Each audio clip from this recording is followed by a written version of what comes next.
जय श्री कृष्णा। राधे राधे। प्रभु की हरि की कृपा आप सभी पर बनी रहे। आइए आज हम सुनेंगे 7वां महात्म्य। भगवान शिव कहते हैं पार्वती, अब मैं 7वें अध्याय का महात्म्य बतलाता हूँ, जिसे सुनकर कानों में अमृत राशि भर जाती है। पाटलिपुत्र नामक एक दुर्गम नगर है, जिसका गोपुर द्वार बहुत ऊंचा है। उस नगर में शंकुकर्ण नामक एक ब्राह्मण रहता था। उसने वेश्यावृत्ति का आश्रय लेकर बहुत धन कमाया, किंतु न तो कभी पितरों का तर्पण किया और न देवताओं का पूजन किया। वह धनोपार्जन में तत्पर होकर राजाओं को ही भोज दिया करता था।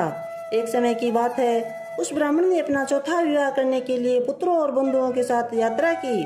मार्ग में आधी रात के समय जब वह सो रहा था, एक सर्प ने कहीं से आकर उसकी बाह में काट लिया। उसके काटते ही ऐसी अवस्था हो गई कि मणि मंत्र और औषधि आदि से भी उसके शरीर की रक्षा असाध्य जान पड़ती थी। तत्पश्चात कुछ ही क्षणों में उसके प्राण पखेरु उड़ गए। फिर बहुत समय के बाद वह प्रेत सर्प योनि में उत्पन्न हुआ। उसका चित्त धन की वासना में बंधा हुआ था। उसने पूर्व वृत्तांत को स्मरण करके सोचा, मैंने जो घर के बाहर करोड़ों की संख्या में अपना धन गाड़ रखा है, उससे इन पुत्रों को वंचित करके स्वयं ही उसकी रक्षा करूंगा। एक दिन सांप की योनि से पीड़ित होकर पिता ने स्वप्न में अपने पुत्रों के समक्ष आकर अपना मनोभाव बताया। तब उसके निर्कुश पुत्रों ने सवेरे उठकर बड़े विस्मय के साथ एक दूसरे के साथ स्वप्न की बातें कही। उनमें से मझला पुत्र कुदाल हाथ में लिए घर से निकला और जहां उसके पिता सर्प योनि धारण करके रहते थे, उस स्थान पर गया।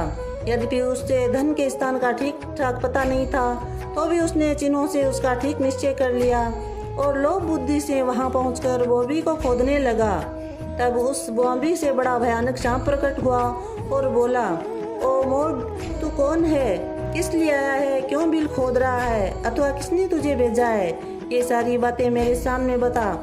पुत्र बोला, मैं आपका पुत्र हूँ, मेरा नाम शिव है। मैं रात्रि में देखे हुए स्वप्न से विस्मित होकर यहाँ का स्वर्ण लेने के लिए कौतूहलवश आया हूँ। पुत्र की वाणी सुनकर वह सांप हंसता हुआ उच्च स्वर से इस प्रकार स्पष्ट वचन बोला, यदि तुम मेरा पुत्र है तो मुझे शीघ्र ही बंधन से मुक्त कर।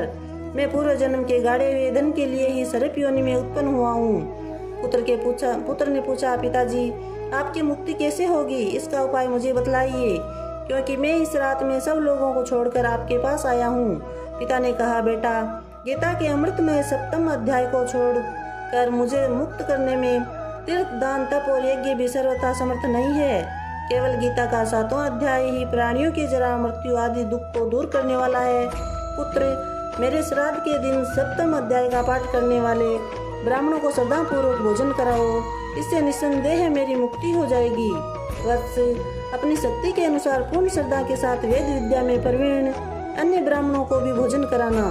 सर्प योनि में पड़े हुए पिता के ये वचन सुनकर सभी पुत्रों ने उसके आज्ञा के अनुसार तथा उससे भी अधिक किया।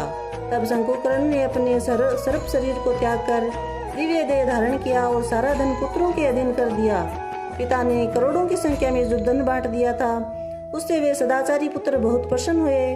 उनकी बुद्धि धर्म में लगी हुई थी, इसलिए उन्होंने बावली, कुआं, पोखरा, यज्ञ तथा देव मंदिर के लिए उस धन का उपयोग किया और अन्नशाला भी बनवाई। तत्पश्चात 7वां अध्याय का सदा जप करते हुए उन्होंने मोक्ष प्राप्त किया।